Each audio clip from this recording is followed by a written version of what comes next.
O livro de Atos é o segundo volume de uma obra de duas partes unidas que hoje denominamos Lucas Atos. Foi escrito pelo mesmo autor, Lucas, que foi um colega de trabalho que viajava com Paulo.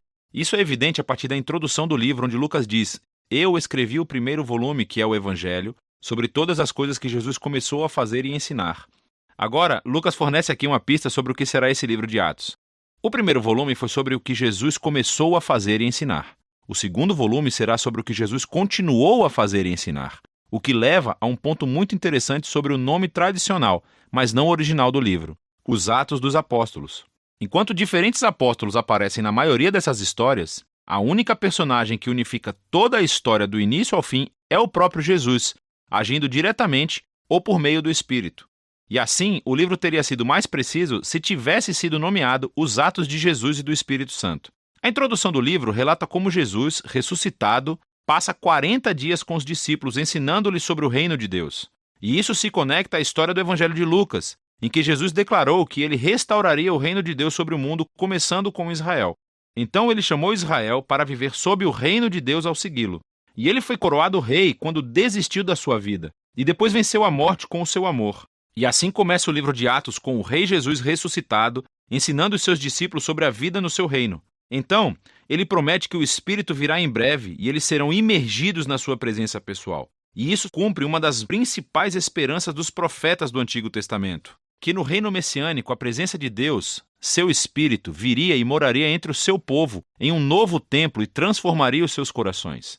E então Jesus diz: quando isso acontecer, o Espírito capacitará seus discípulos a serem minhas testemunhas em Jerusalém, Judeia e Samaria, até os confins da terra. A partir daqui, Jesus é levado por uma nuvem, uma imagem extraída do livro de Daniel, capítulo 7. Mostra como Jesus está sendo coroado como o Filho do Homem que foi inocentado após seu sofrimento e agora compartilha do governo de Deus sobre o mundo. E ele promete que um dia ele voltará. Os principais temas e o modelo do livro de Atos fluem diretamente a partir desse capítulo de abertura. Essa é uma história sobre Jesus conduzindo seu povo através do Espírito a irem pelo mundo inteiro, convidando todas as nações a viver sob seu reino. E então, a história começará com essa mensagem sendo divulgada em Jerusalém, e depois pelas regiões vizinhas da Judéia e Samaria, repletas de pessoas não judias, e depois de lá, para todas as nações até os confins da terra. Esse vídeo se concentrará na primeira metade do livro. Então, a seção que se concentra em Jerusalém começa com os seguidores de Jesus aguardando pela festa de Pentecostes, quando todos esses peregrinos judeus de todo o mundo antigo estavam na cidade. E o Espírito Santo vem sobre os discípulos como um forte vento e algo como chamas aparece sobre a cabeça de cada pessoa e juntos começam a anunciar e contar histórias dos atos poderosos de Deus. E eles começam a falar nessas línguas que não conheciam antes, mas todos os que estavam reunidos conseguiam entender tudo perfeitamente. Para compreender o que Lucas enfatiza na história, é crucial entender as origens dessas imagens no Antigo Testamento.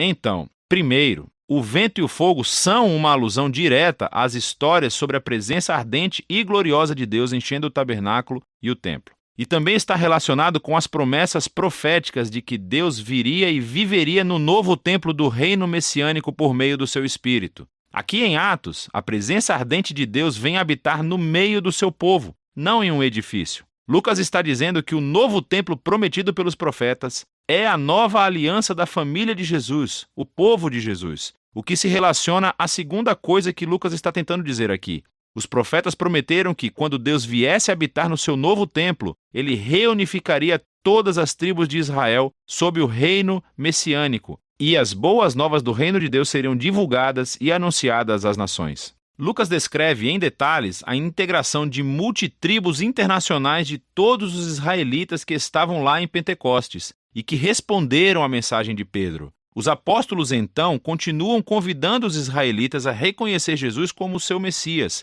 e milhares responderam, formando novas comunidades de generosidade, adoração e celebração. Mas nem todo mundo estava celebrando. A partir daqui, Lucas mostra como a nova família de Jesus rapidamente enfrentou hostilidade dos líderes de Jerusalém. Com um modelo simétrico realmente muito bonito, Lucas narra um conto de 2 templos. Assim, o novo templo de Deus, a comunidade dos seguidores de Jesus, se reunia todos os dias no pátio do templo e de casa em casa. E no meio desses avisos há 2 histórias sobre Pedro e os outros apóstolos que estavam curando pessoas nos pátios do templo, e foram presos pelos líderes do templo, seguidas cada uma por um discurso de Pedro clamando que Jesus é o verdadeiro rei de Israel. E no centro de tudo, há essa história sobre os seguidores de Jesus doarem bens e propriedades para um fundo comum a fim de ajudar os pobres. O que é ótimo, e pode parecer que Lucas menciona isso de uma forma aleatória, até você perceber que esta era a única prática descrita nas leis da Torá e deveria estar acontecendo no Templo de Jerusalém com os seus líderes. Então, o ponto de vista de Lucas aqui é claro. O novo templo da comunidade de Jesus está cumprindo o propósito que Deus sempre desejou para o Templo de Jerusalém, o de ser um lugar onde céu e terra se encontram, onde as pessoas encontram a generosidade e a presença restauradora de Deus. Nesse conflito entre os dois templos, que culmina em Atos, capítulos 6 e 7, é onde começa a primeira onda de perseguições. Assim, os seguidores de Jesus continuam a se multiplicar, o que exige a presença de mais líderes. E um desses, Estevão, é uma testemunha corajosa de Jesus em Jerusalém, e ele acaba sendo preso e acusado de falar contra o templo e até mesmo de ameaçá-lo. Aqui, Estevão faz um longo discurso mostrando como os líderes de Israel sempre negaram os mensageiros que Deus lhes enviou, inclusive Jesus e os seus discípulos. Então os líderes de Jerusalém, em fúria, assassinam Estevão e iniciam uma onda de perseguições contra os seguidores de Jesus, o que expulsa a maioria deles da cidade. Contudo, isso tem um efeito paradoxal. Lucas mostra como essa estratégia, na verdade, se tornou um meio pelo qual o povo de Jesus agora é enviado à Judéia e Samaria. Nessa sessão, Lucas reúne um conjunto diversificado de histórias que mostram como a comunidade de Jesus, em sua maioria judaica e baseada em Jerusalém, tornou-se um movimento internacional e multiétnico. Então, primeiro vem a missão de Filipe em Samaria. É a terra dos inimigos odiados de Israel e muitos deles vêm a seguir Jesus. Em seguida, temos a conversão de Saulo de Tarso, mais tarde conhecido como Paulo.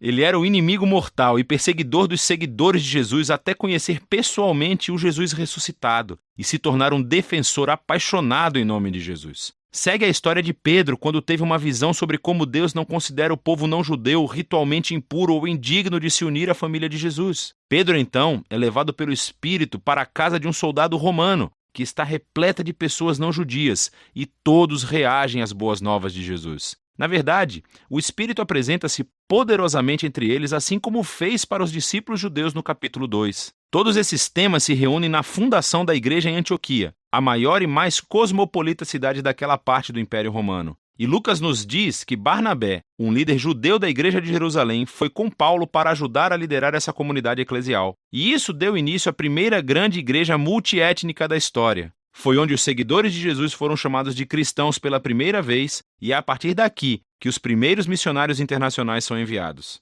E vemos a missão de Jesus se tornando realidade, o que nos leva ao restante da história de Lucas. Mas por enquanto, essa é a primeira metade do livro de Atos.